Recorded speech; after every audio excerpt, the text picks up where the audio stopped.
Very popular subject, obviously, tomatoes.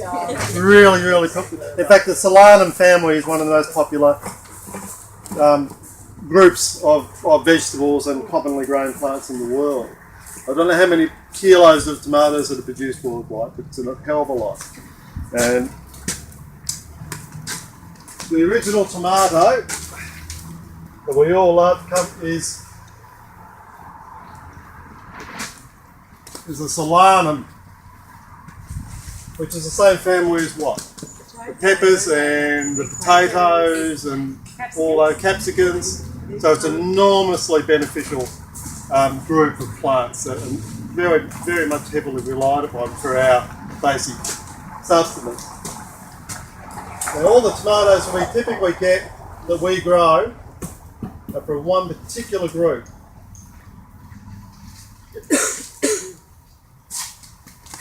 They're of that variety.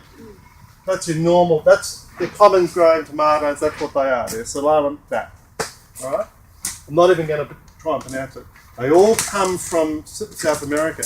The first tomatoes were discovered actually by, well, the Aztecs grew them. They were the first ones who grew all the tomatoes.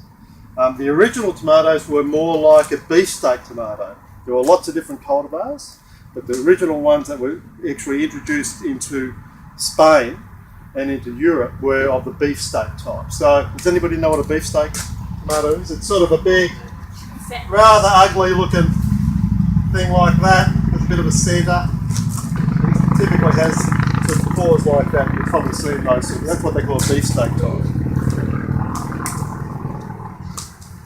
And they were they weren't originally very popular. A lot of the Europeans regarded them with heavy suspicion. They thought they were poisonous because they're of the same family as deadly nightshades and those sorts of things. But they didn't take off for about 200, 300 years, particularly in the northern parts of Europe. Over in Spain, the first, when were they introduced? They were introduced to Europe in 1521 from the New World. And they were that segmented type. And they liked those, the first people to actually start eating them were the Spanish. Not the Italians. The Italians would love to claim this one, but no, sorry. And these ones they used to actually they loved them because they could separate them out, and they used to actually peel, so you'd take it on a trip and you'd actually take a clunk, a slice of it, and you could carry it with you. So they loved that type of tomato. It wasn't until, and they were not generally, they were mainly orange and yellows, they weren't red. They were quite different to the modern tomatoes.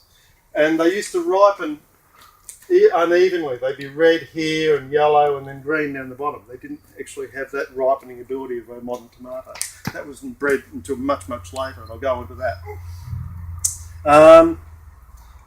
The first mention in literature was in 1544, and they regarded them much more like an eggplant. They regarded very similar to an eggplant. And they called them golden apples. So it gives you a clue that they originally were golden. They're very different. Now the first cookbook was published in 1692 in Naples, but it was some Spanish recipes. So sorry, Italians, you didn't invent it. No.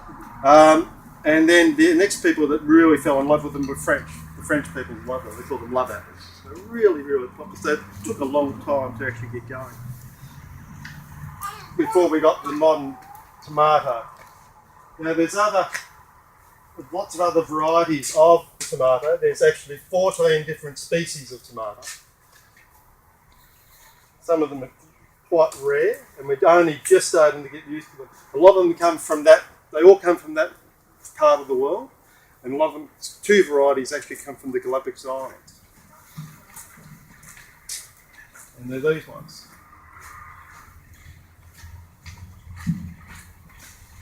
If anybody's ever interested in doing some breeding, I recommend getting hold of these guys. Because nutritionally, this is where it's at.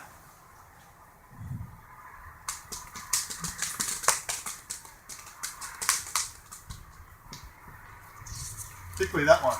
That's really, really high. Tomatoes contain a lot of lycopene, which is a particular good, very, very good for men's health.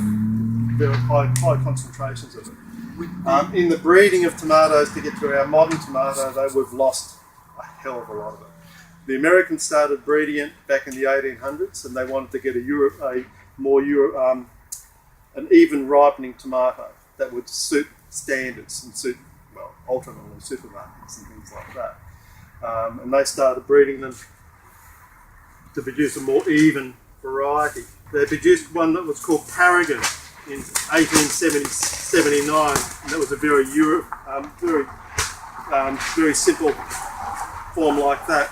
But it wasn't until we now realise that by doing that sort of supermarket's quality style that we've lost over half the lycopene and most of the nutrients out of the tomato, because it's a mutant gene that causes that even ripening right through. So we actually lost it. So dumbing down of our food chain. This particular variety here, which some people were working on to reintroduce the lycopene back into here, contains 150 times more lycopene than this one, than our common tomato. And there's people working on that and reintroducing it, reinvigorating our common tomato so make it a lot more healthier. And doing a certain extent of that with the blue tomato, and I'll go into that a bit later as well, which is a whole different area. It's actually a mutant gene that causes that even ripening of the fruit.